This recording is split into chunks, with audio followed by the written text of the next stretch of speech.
G'day guys and gal. Custodes are a whole nother level when compared to a Space Marine, but not only are they like a way higher level, but they're actually engineered to kill Space Marines. It would be like a level 10 Charmander versus a level 60 Blastoise. Not only are you completely outmatched in strength, speed, intelligence and skill, but you're also getting hard counted. Apart from a few dumbass riders who apparently mistake Custodians for paraplegics, the Custodes have consistently slaughtered Space Marines en masse. A single Custodes is enough to wipe out an entire squad, and they repeatedly make Space Marines understand what it's like to be helpless. Despite this, there are some Marines that stand above the rest. Some that are so powerful and ruthless that they could genuinely kill a Custodian in a 1v1. Level 100 Charmanders. Just quickly. Come on. Nearly there. One final flick of the dick and he'll be eating our dust. Subscribe. Today we'll go over the top 5 Space Marines that could beat a Custodian. The Custodian will be rank and file, hence won't be named, and the Space Marine will be as they were in their prime. There are a handful more Space Marines that could probably manage it who won't be on this list, but I think the 5 Marines I'm about to show you have the best chance. Let's get into it. Our first contender on this list is Abaddon. Whilst I do give Abby a lot of shit, most of which he deserves, there is no denying that he would be more than a match for our glorious golden banana boys, especially since getting super high level gear and a cosmic blowjob induced power up by the ruinous powers. Abaddon is tanky enough to cop a black sword through the chest, strong enough to shatter a Primarch weapon in his hand and then kill a clone of said Primarch, and annoying enough that he would throw a Blackstone fortress at Cadia to win the battle. Whilst that last achievement was definitely just poor sportsmanship, cheaters often come out on top, so it paradoxically improves his standing as a commander. Other notable victories of Abaddon's include beating Marneus Calgar. Now that doesn't sound very impressive, as Marneus is an old man, and Abaddon only really won because his gear was a way higher level, but considering the extreme levels of plot armor the Big Blue has, it's impressive he was wounded so badly. Seriously though, GW, it's time for Calgar to die. I promise we'll keep buying his model, but his time has come. The fight between Chaos's Chosen Boy and a Custodes would be legendary. A Custodes is faster, but Abaddon's armor and sheer power is greater. In lore, Abby would win purely through plot armor, but if that was stripped, I still think he would be able to manage it. Likely due to the Custodes going for a killing blow, landing it, then Abaddon tanking it, and then killing the Custodes. Pretty much an exact replication of his fight with Old Man Sigismund. On the tabletop, Abby shits on a regular Custodes, but if you use the tabletop to power scale, then you're worse than a pedophile. This next one is really hard. I was really undecided between Sigismund and Nathaniel Garrow, but come on, it's Sigismund. Siggy in his prime was a literal god of war, and Astartes that was chosen as the champion of the Emperor. Siggy's the only Marine who you could swap out for a named Custodes and you wouldn't need to adjust any of their feats or achievements. This guy cuts through Space Marines like a Mohel cuts through foreskin. He has taken punishment after punishment, but seems to be able to activate a Zenkai or some other anime shit because he always gets up and keeps on killing. He was a beast before the Emperor chose him, but when he became the Emperor's champion, he took it to a whole nother level. During the Siege of Terra, he was basically given the task of wrecking every Chaos champion's tits. They died in droves against him as he hacked a bloody path. He has even fought against both Angron and Fulgrim, and whilst he lost both times, he was able to hurt Fulgrim and briefly hold his own against Angron. As Primarchs are usually described as gutter-stomping Space Marines like it's nobody's business, that's a big deal.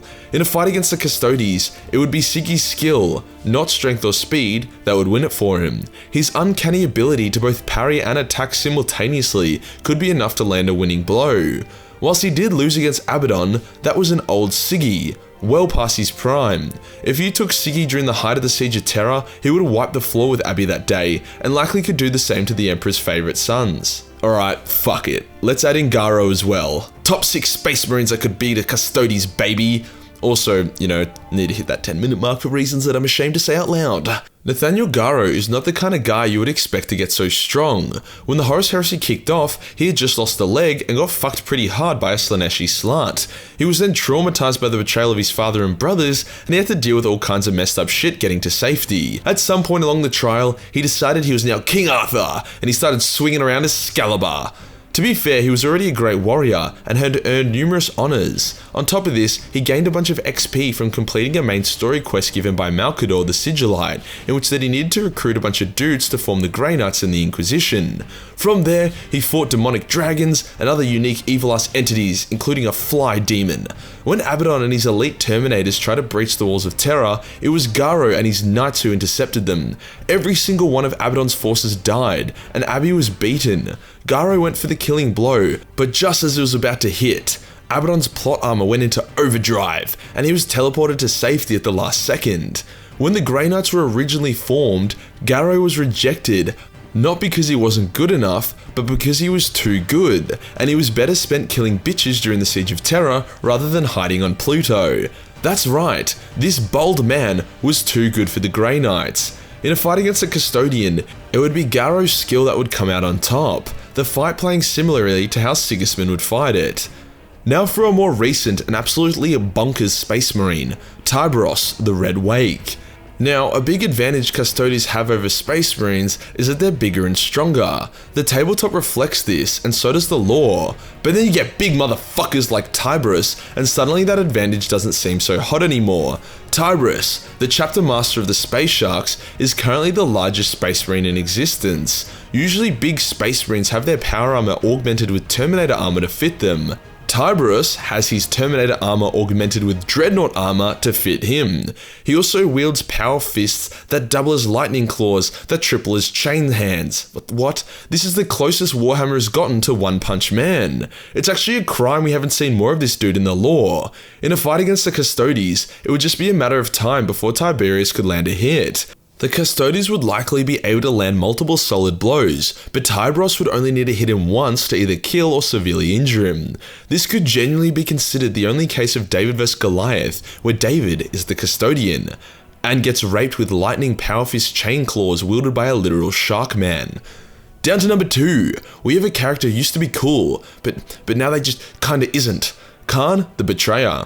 Just because he is like Korn doesn't mean he's a good character. Just imagine how annoying someone in the real life would be if they genuinely followed Korn. You need to wear fucking earbuds 24/7 around them. Khan used to be great, a likable World Eater that did everything he could to uphold the glory and honor of the World Eaters. It was he who convinced Angron to lead the World Eaters after dozens others had died trying. He was a genuine bro, and formed friendships with all the other cool Space Marines like Argyll, Tal and Sigismund. These days, he's just a roided up angry fuckhead whose vocab only extends to 4 or 5 words, with half of those just being different ways to say blood. Whilst Khan as a character is more of a meme these days, his skill and strength are no joke. This guy has a kill counter installed in his helmet, which is in the millions. Considering he only really likes melee combat, that's a metric fuckton of killing. During the Siege of Terror, he dueled Sigismund and appeared to be winning, as it stated that Khan's anger actually makes him a better fighter, which completely contradicts all martial arts, but hey, I'm not a Space Marine so I can't judge. He has taken out other heavy hitters like Saint Celestine and the credibility of the World Eaters Legion. Honestly, between Angron and Khan, so many World Eaters have been team killed that there's barely any left. Who the fuck wants nails in their brains and a demonic daddy who still can't get over his dead mates 10,000 years later? Against the Custodes, the fury of Khan would be too great. The fight will likely go to similar to that of Azrael vs Khan, in that Azrael landed some good early hits due to his skill and discipline, but as the fight went on, Khan's fury continued to power him up until he became unstoppable. At that point, Azrael got the fuck out of there, but a Custodes would fight to the end. Khan would be messed up and covered in wounds, but with Daddy Korn patting him on the back, he would live to fight another day. Probably another fucking million days. Finally, our number 1 spot, a Space Marine who could not only take down a Custodes, but a named Custodes. We have Asterion Malok. The lore about this Spartan in space is sketchy. It's unknown if multiple Marines had taken this mantle, or, if the original Malok's consciousness gets transplanted to a new Marine when his old body's too damaged, or if it's just been the one dude the whole time. There is even a theory that he is a rogue experimental Custodian himself, which is partially supported by the fact that he seems to potentially wield some kind of modified Guardian Spear, which is a Custodes exclusive DLC. Regardless of who or what he is, the man is a monster, leading the only known chapter of Loyalist Iron Warriors, the Minotaurs of the Hammer and the Anvil. Malok's greatest moment, however, when he came face to face with the Custodes Valerian, who was considered one of the best of the best. With just a stare down, Valerian genuinely doubted whether or not he could take on Malok. That's right, and named Custodes, the hero of the Lion's Gate, handcrafted by the Emperor and built to kill Space Marines, genuinely doubted if he could beat the Chapter Master of the Minotaurs. Unfortunately, the fight was interrupted before it could start, but the Minotaurs are in their own league of Space Marines. The only ones that perhaps can match their tomfoolery would be the Space Sharks. Those guys are insane. It's important to note that in this list of top 6 Space Marines that could beat a Custodian. In a real simulation without plot armor, it's impossible to say for sure who would win. If you have other Space Marines who you think could give it a red hot go, then chuck them down in the comments below.